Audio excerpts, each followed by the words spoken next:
A steady drizzle of rain didn't deter a crowd of more than 30 people from gathering at Sunderland's town hall on Sunday, July 11th, to honor and commemorate the 200th anniversary of the death of one of its notable residents from the earliest years of the town. Jeff Dexter, a town resident and primary organizer of a push to recognize the bicentennial of Lucy Terry Prince's passing in 1821, opened the ceremony. To honor a very distinguished American, a person who we know as our first African American poet, but also a person who overcame great obstacles that had to be overcome on an almost daily basis. And I dare say that was probably something that most of us can't even fathom.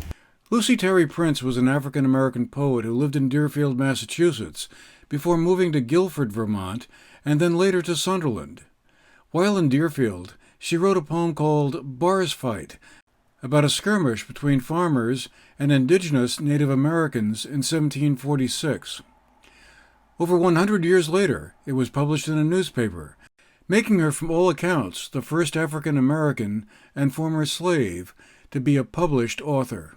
Part of her life story recounted by historian Bill Budd of the Martha Canfield Library in Arlington.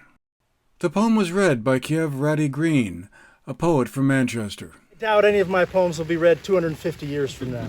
Never mind a poem that I say orally that then gets carried on for 100 years and then published for the first time in a newspaper. I mean, that's an amazing story, you know? So I'd like to acknowledge the oral tradition and how much power and delivery that Lucy must have had for people to carry on that story. She was only in her 20s when she wrote this poem. I wish we had poems she wrote in her 40s, 50s, 60s, 70s, 80s, and 90s.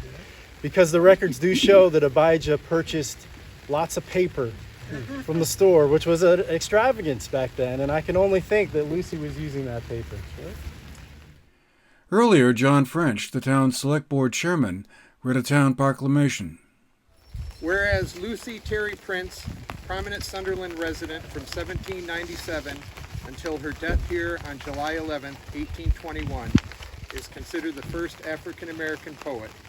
And whereas Lucy's poem Bar Fights was about a 1746 raid on Deerfield, Massachusetts farmers, therefore the town of Sunderland, through its select board, do hereby proclaim July 11, 2021, the bicentennial of Lucy Terry Prince's passing, to be declared Lucy Terry Prince Day in her memory.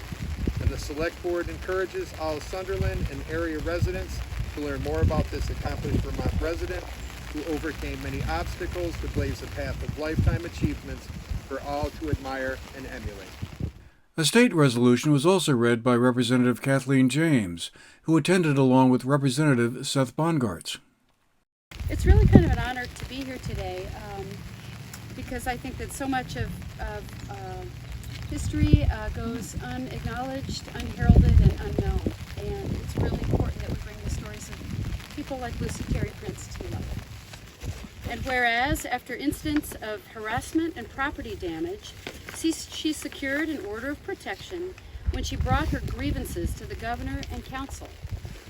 And whereas in 1803, Lucy Terry Prince's sons brought a land dispute case in Sunderland that eventually reached the Vermont Supreme Court.